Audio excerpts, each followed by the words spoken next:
Shalom, selamat pagi Bapak Ibu, Saudara, rekan-rekan yang saya kasihi di dalam Tuhan Yesus Kristus.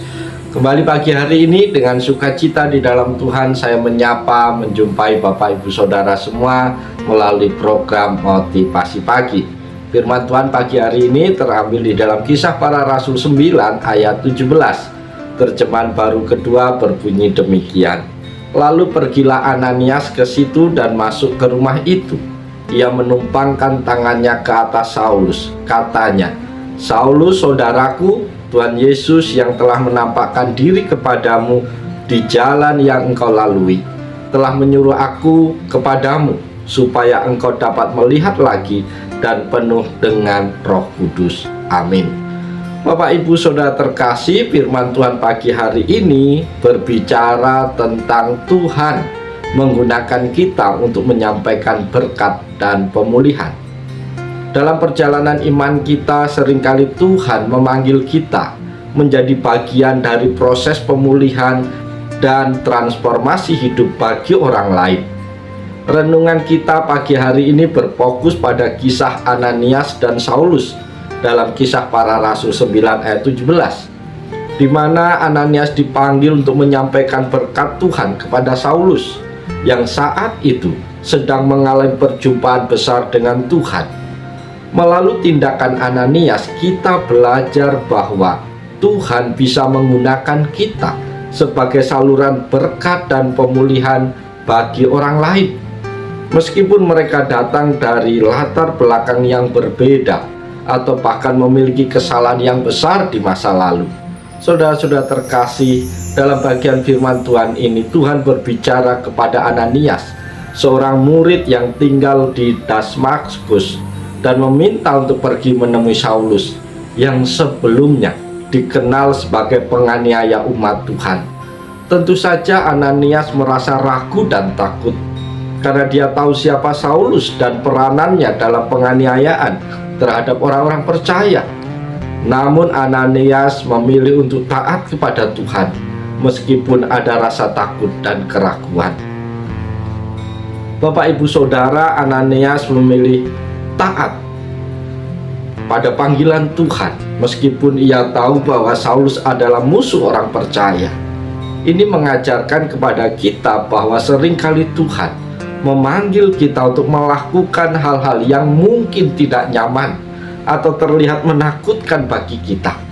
Tetapi ketaatan kepada Tuhan adalah kunci untuk menjadi saluran berkat bagi orang lain, bahkan bagi mereka yang mungkin kita anggap tidak layak atau terlalu jauh dari Tuhan. Ketika Tuhan memanggil kita, kita dipanggil untuk merespon dengan iman. Bahkan ketika kita tidak mengerti sepenuhnya atau merasa takut, kita harus tetap melangkah dengan kepercayaan bahwa Tuhan akan menuntun kita untuk melaksanakan rencananya. Para sahabat yang dikasihi Tuhan Yesus Kristus, Saulus yang kemudian dikenal sebagai Rasul Paulus adalah seorang yang awalnya sangat memusuhi dan menganiaya orang-orang percaya. Namun di jalan menuju Damaskus, ia mengalami pertemuan yang luar biasa dengan Tuhan Yesus yang mengubah hidupnya. Di dalam penglihatan itu Yesus menanyakan kepadanya, "Saulus, Saulus, mengapa engkau menganiaya aku?" Kisah Rasul 9 ayat 4. Setelah itu Saulus menjadi buta dan tidak bisa melihat selama 3 hari, yang mencerminkan betapa besar perubahan yang terjadi dalam hidupnya. Bapak Ibu Saudara, rekan-rekan yang dikasihi dan yang diberkati Tuhan, meskipun Saulus telah melakukan banyak kekerasan dan kesalahan, Tuhan tidak membiarkan dia jatuh dalam kehancuran selamanya.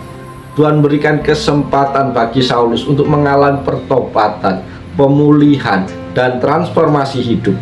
Ini menunjukkan bahwa tidak ada yang terlalu jauh dari kasih Tuhan. Tidak ada yang terlalu terhilang untuk diselamatkan. Tuhan ingin kita menjadi alatnya untuk membawa perubahan di dunia ini, seperti yang dilakukan oleh Saulus yang berubah menjadi Paulus, rasul yang besar. Apa yang dulu dianggap sebagai musuh gereja sekarang menjadi salah satu orang yang paling berpengaruh dalam menyebarkan Injil ke seluruh dunia.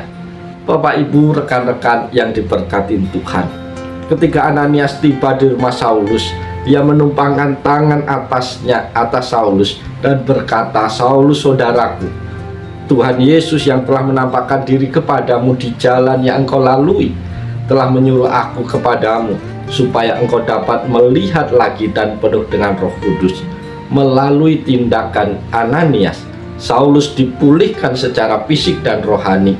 Saulus yang sebelumnya buta kini dapat melihat kembali, dan lebih penting lagi, ia dipenuhi dengan Roh Kudus yang memberi kekuatan dan arahan untuk menjadi alat Tuhan.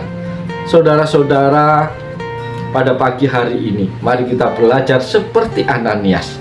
Kita dipanggil untuk menjadi saluran berkat Tuhan bagi orang lain, bahkan bagi mereka yang mungkin sebelumnya kita anggap musuh atau orang jahat atau orang yang jauh dari Tuhan. Kasih yang kita berikan kepada orang lain bisa menjadi alat pemulihan dan perubahan hidup mereka. Ketika kita menumpangkan tangan atau berdoa bagi orang lain, kita juga diingatkan untuk meminta Roh Kudus turun atas mereka. Sebagai persekutuan doa, kita bisa menjadi penyalur-penyalur berkat bagi sesama. Berdoa agar mereka dipulihkan, dikuatkan, dan dipenuhi dengan Roh Kudus. Pemulihan yang datang melalui Roh Kudus memungkinkan seseorang untuk mengalami perubahan yang sejati dalam hidup mereka, bukan hanya di aspek fisik, tetapi lebih dalam di hati dan di dalam roh mereka. Para sahabat yang dikasihi oleh Tuhan Yesus, Ananias dipilih Tuhan untuk menjadi alat pemulihan bagi Saulus. Meskipun mungkin tidak mudah untuk mendekati seseorang seperti Saulus yang sebelumnya adalah penganiaya orang percaya, Ananias memilih untuk mengikuti kehendak Tuhan dan menjadi alat yang membawa kesembuhan dan pengampunan bagi orang yang sangat membutuhkan. Seperti Ananias, Bapak, Ibu, Saudara, dan saya juga dipanggil untuk menjadi alat Tuhan dalam menyampaikan berkat dan pemulihan kepada orang-orang di sekitar kita. Ini bisa terjadi dalam bentuk doa, penghiburan, atau bahkan tindakan nyata untuk membantu orang yang membutuhkan.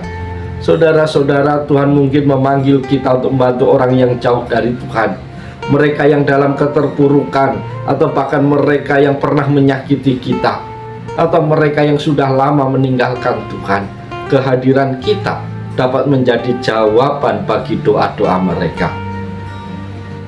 Bapak, Ibu, rekan-rekan yang dikasihi Tuhan, Ananias menunjukkan kesediaan untuk menolong. Meskipun ia tahu tentang latar belakang Saulus, dengan mendengarkan suara Tuhan dan mengambil langkah iman, ia menjadi bagian dari rencana Tuhan yang luar biasa untuk hidup Saulus. Begitu juga Bapak, Ibu, Saudara, dan saya dipanggil untuk membuka hati dan menjadi saluran kasih. Meskipun kita mungkin ragu atau takut atau tidak nyaman, tapi taat dengarkan suara Tuhan, maka Tuhan akan menolong, maka Tuhan akan memberkati, maka engkau akan menjadi bagian dari rencana Tuhan yang luar biasa. Oleh sebab itu, biarlah melalui perenungan firman Tuhan pagi hari ini, kita ditolong, dimotivasi untuk bangkit menjadi saluran berkat bagi orang lain. Lakukanlah yang terbaik di dalam nama Tuhan, maka Tuhan akan dipuji, maka Tuhan akan dipermuliakan dalam hidup setiap orang yang percaya kepadanya. Oleh sebab itu, mari kita jalani hari ini. Mari kita bersaksi tentang kebaikan-kebaikan Tuhan, sehingga banyak telinga mendengar tentang Tuhan, banyak hati yang membuka diri untuk terima Tuhan, sehingga kita semua menjadi alat berkat di tangan Tuhan. Oleh sebab itu, selamat pagi, selamat bersaksi. Tuhan Yesus menolong, Tuhan Yesus memberkati kita semua. Salam, haleluya, amin.